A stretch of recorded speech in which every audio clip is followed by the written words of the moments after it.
Selamat berjumpa kembali. Pada kesempatan ini saya akan menyampaikan contoh dari sebuah artikel ilmiah dalam bidang manajemen produksi dan operasi atau dalam bidang operation management. Di sini ada salah satu contoh artikel yang berjudul Evaluasi Manajemen Persediaan pada Industri Busana Muslim menggunakan EOKI. Jadi umumnya EOKI itu digunakan untuk melakukan evaluasi dari manajemen persediaan yang sudah ada.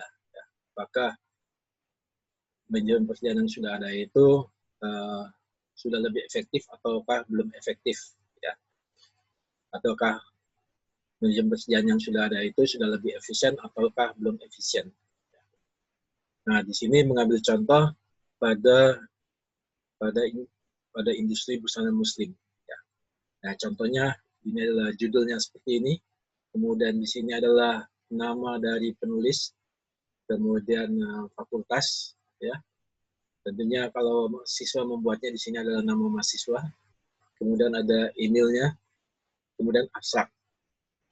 Nah, untuk abstrak ini nanti kita akan bicarakan belakangan, tapi abstrak itu pada dasarnya adalah berisi sedikit tentang latar belakang. Ya. Latar belakang itu adalah di sini, sedikit latar belakang, kemudian adanya permasalahan dari objek penelitian ini, ya. Kemudian maka selanjutnya adalah metodenya, kemudian hasilnya, ya, hasil dari penelitian. Jadi di sini ada abstraknya adalah industri busana di Indonesia berkembang pesat, ya, karena sebagian besar masyarakat Indonesia adalah mayoritas beragama Islam. Elsa adalah perusahaan berbisnis pakaian muslim, salah satu produknya adalah gamis. Perusahaan ini mengalami masalah dengan penimbunan barangnya di gudang karena model yang tidak terjual serta model yang sudah ketinggalan. Jadi itu ada latar belakangnya. Jadi ada banyak barang di gudang yang tidak terjual, ya, dan modelnya sudah ketinggalan. Nah, dengan akumulasi produk di gudang pada tahun 17-18, banyak produk yang rusak. Ya. Dengan alasan itulah maka perusahaan menjalankan strategi beli satu dapat satu dan menjual produk dengan harga yang murah. Akibatnya perusahaan mengalami kerugian. Jadi ini latar belakangnya. Ya. Jadi latar belakangnya itu bisa dibuat seperti ini atau mungkin bisa dibuat lebih singkat lagi. Untuk alasan itu maka perlu adanya mengevaluasi manajemen pekerjaan yang telah dilakukan dengan menggunakan model EOKI. Ya. Jadi ini alasan penelitiannya. Untuk tahun 2019 perlu menggunakan perencanaan jumlah produk yang dijual dengan menerapkan model EOKI. Nah, hasil evaluasi pada tahun 2017-2018 dengan menggunakan EOKI, perusahaan dapat menghemat sebanyak 64,78% dan tahun 2018 dapat menghemat sebesar 63,40%. Ini contoh dari satu abstrak. Ya. Nah, umumnya abstrak ini berapa banyak kata?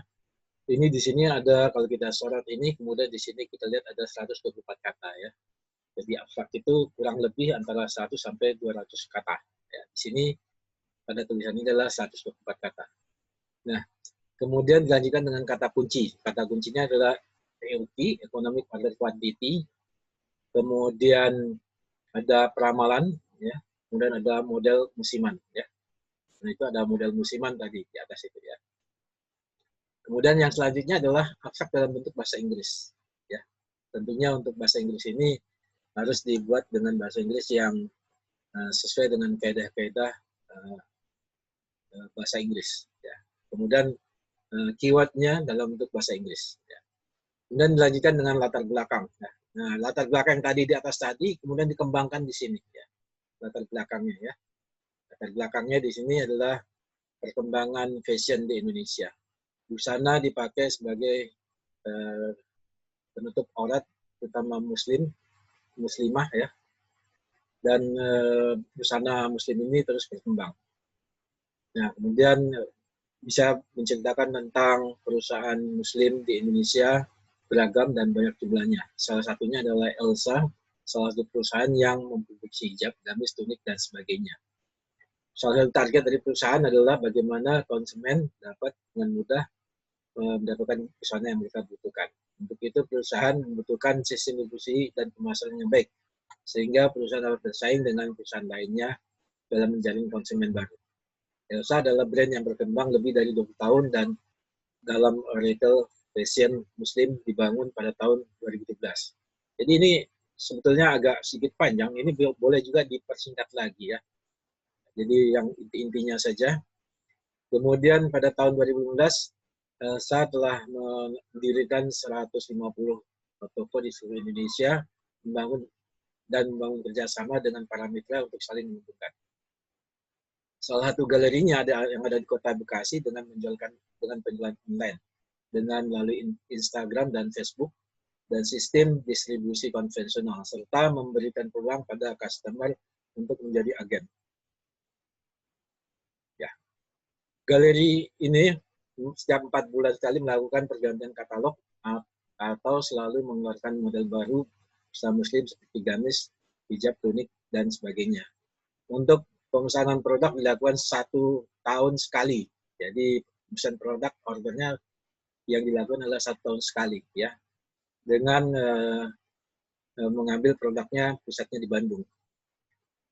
Pada setiap setiap produk diwajibkan memesan untuk setiap modelnya minimum 6 pieces untuk produk masing-masing produk. Dari pemesanan tersebut setiap tahunnya ada stok yang berlebih sehingga terjadi penumpukan di gudang. Nah, berarti sini sudah mulai masalah persediaan ya. Jadi kalau di atas tadi cerita tentang apa perusahaannya, tentang galerinya, kemudian tentang apa persediaan barang di gudangnya yang menumpuk. Hal ini berdampak dalam mencari penunjang juga menjadi sulit dan membutuhkan waktu yang lebih lama. Dampak yang lain adalah rusak ya, karena terlalu padat yang ada di gudang. Karena adanya penumpukan galeri harus menjual dengan harga yang murah. Ya. Seperti misalkan dengan buy one get one atau dengan promo yang menarik. Ya. Nah di sini ada data tentang banyak barang di gudang yang sisanya di tahun 2017 dan 2018 ya.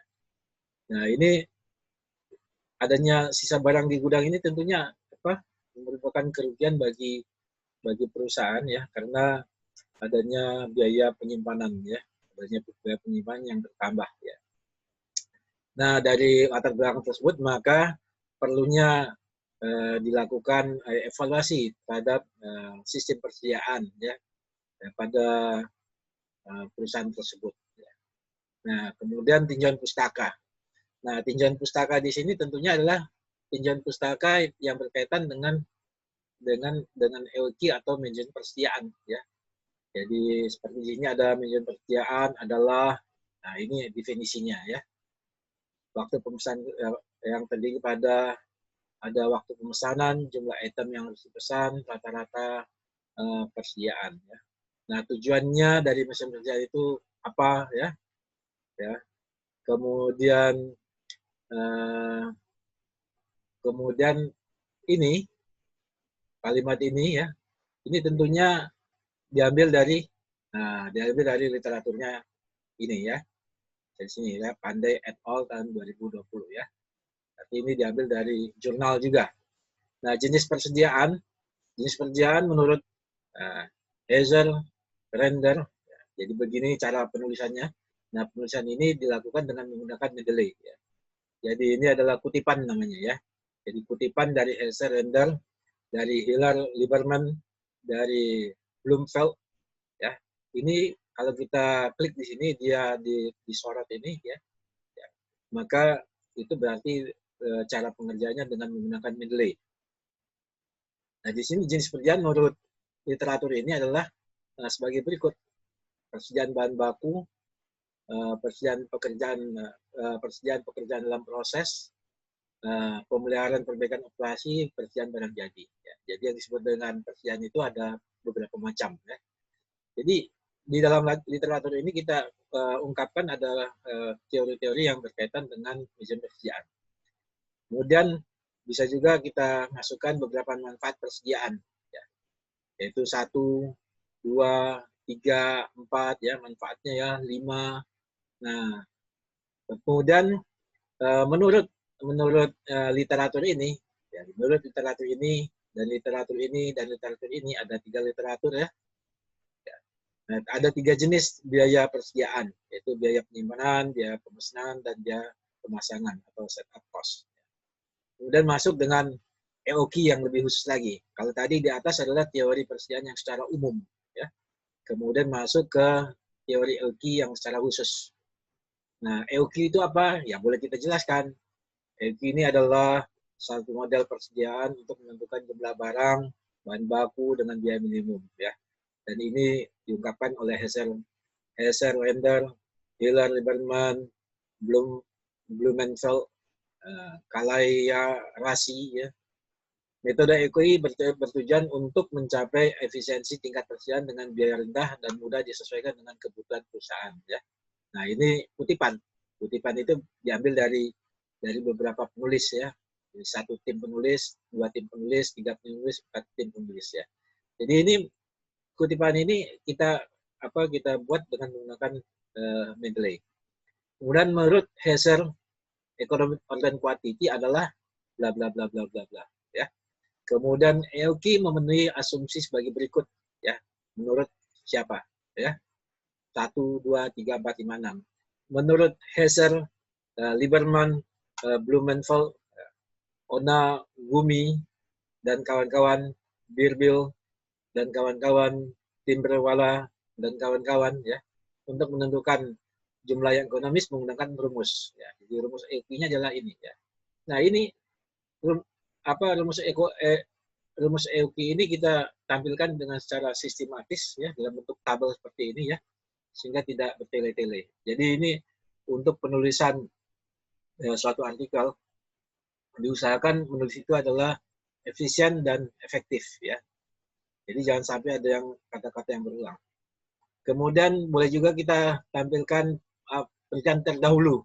Penelitian siapa saja yang terdahulu? Di sana ada penelitian tentang yang dilakukan oleh Wahyudi, ya, yaitu di mana melakukan analisa tentang apa, ya. Kemudian metode EOQ pada PT Anugrah Barakaltim oleh siapa, ya. Nah, tentunya literatur ini sudah kita baca. Memang literatur ini sudah kita download, ya, dari internet, kemudian kita simpan dalam Mendeley, kemudian kita kutip, ya. Nah, dikutip itu kemudian dilakukan parafrase, ya. Parafrase artinya apa yang kita kutip itu tidak kita copy paste, tapi kita rubah bahasanya tanpa mengurangi isinya. Nah, kemudian di sini lagi ada penelitian oleh Gede, Agus, Darmawan, ya, pada penerapan EOQ dalam pengelolaan bahan baku tepung pada usaha apa, ya. Kemudian Asrori, ya, juga melakukan penelitian, kemudian Indrayati juga melakukan penelitian, Rorim melakukan penelitian, ya, pada bahan baku untuk obat batuk sirup Akadril, ya. Nah, dari penelitian di atas dapat disebutkan bahwa penelitian tersebut masih sejalan dengan penelitian yang dilakukan oleh penulis, ya. Jadi ini maksudnya adalah apa yang kita lakukan dalam penelitian ini sebetulnya sejalan dengan penelitian terdahulu yang sudah ada, yaitu untuk meneliti tentang EOQ, di mana tujuannya adalah untuk membuat evaluasi dalam manajemen persediaan, melihat tingkat efisiensinya atau tingkat efektivitasnya dari manajemen persediaan yang kita teliti. Metode penelitian. Nah, metode penelitiannya ini adalah kita sebutkan tempatnya di mana, ya. Kalau lebih baik lagi kalau ada bulannya, ya. Kemudian metode yang kita gunakan adalah EOQ, ya, dan kemudian forecasting kalau misalkan digunakan, ya. Data yang diperlukan data apa? Ya, di sini adalah kita sebutkan data penjualan, data pemesanan, data penyimpanan, data biaya penyimpanan maksudnya, ya, data pemesanan produk, ya. Artinya sekali pesan itu berapa banyak, ya. Nah, setelah pengumpulan data tersebut maka diolah dengan menggunakan rumus EOQ yang di atas tadi, ya. selanjutnya membandingkan hasilnya dengan manajemen persediaan yang sudah ada dan lakukan forecasting kalau dan bisa digunakan forecasting untuk persediaan yang akan datang. Nah, kemudian analisis dan pembahasan. Pada analisis dan pembahasan ini ya kita langsung menunjukkan data penjualan untuk tahun 2017 dan 2018 seperti ini ya. Kemudian dari data tersebut ya, maka kita dapat ketahui bahwa totalnya adalah berapa. Ini totalnya adalah untuk 2017 2.783 pieces ya. 2018 adalah 2.706 pieces ya. Biaya penyimpanan dan biaya pengeluaran, biaya penyimpanan itu dihitung bagaimana rumusnya. Nah, di sini ada referensinya dari Hazel dan Render ya.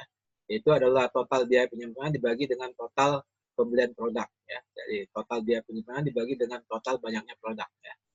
Kemudian biaya pemesanan juga demikian, yaitu adalah total biaya pemesanan dibagi dengan frekuensi pemesanan ya. Nah, frekuensi pemesanan di dalam pendahuluan tadi adalah dilakukan satu kali ya, baik untuk tahun 2017 dan 2018 ya. Kemudian berdasarkan data biaya-biaya yang sudah kita dapatkan, maka kita dapatkan bahwasanya untuk biaya penyimpanan itu ada biaya listrik dan ada biaya listrik ya. Untuk biaya penyimpanannya hanya biaya listrik saja untuk tahun 2017 dan 2018. Sedangkan banyaknya gamis yang dibeli ya, itu adalah banyaknya gamis yang terjual ya, yang terjual ya. Ini adalah penjualan gamis ya. Jadi ini adalah penjualan gamis ya. Ini banyaknya gamis adalah banyaknya gamis yang dibeli ya. Yang dibeli ya, bukan yang dijual. Yang dibeli adalah sekian, yang dibeli untuk 2018 adalah sekian ya. Jadi kalau kita pelajari di sini yang dibeli itu lebih besar daripada yang dijual ya, berarti ada sisa ya. Kemudian biaya penyimpanannya, berarti biaya penyimpanannya adalah biaya listrik dibagi dengan banyaknya gamis ya. Berarti ini adalah 3.184 per pieces. Kemudian untuk 2018 adalah 3.344. Naik ya. Kemudian biaya pemesanan itu adalah biaya transportasi ya.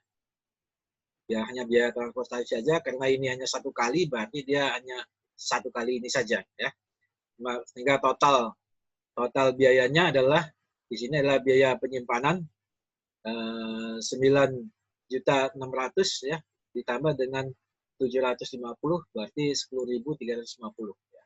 Untuk 2018 ini adalah 9.865.000 ditambah 850.000 menjadi 10.350.000. Itu total biaya persediaan yang telah dilakukan oleh perusahaan tersebut. Nah, sekarang kita masuk dengan EOQ-nya. Nah, untuk dalam EOQ-nya itu sudah langsung kita hitung ya dengan rumus EOQ ya. Jadi tidak perlu kita tunjukkan bagaimana cara menghitungnya, tapi kita langsung ke hasilnya saja ya. Jadi EOQ untuk hasil tahun 2017 dan 2018 EOQ-nya adalah 1145. Tentunya ini dihitung dengan rumus-rumus yang di atas tadi ini ya. Rumus-rumus yang ini ya. Q sama dengan akar 2DS per H. Kemudian frekuensinya, kemudian total cost-nya, total biaya TCC, biaya penyimpanan, total biaya pemesanan ya. Kemudian total cost-nya, kemudian ROP-nya ya. Nah, sehingga di sini peneliti harus mahir bagaimana menggunakan rumus-rumus ini, bagaimana menghitungnya, bagaimana menghitung safety stock ya.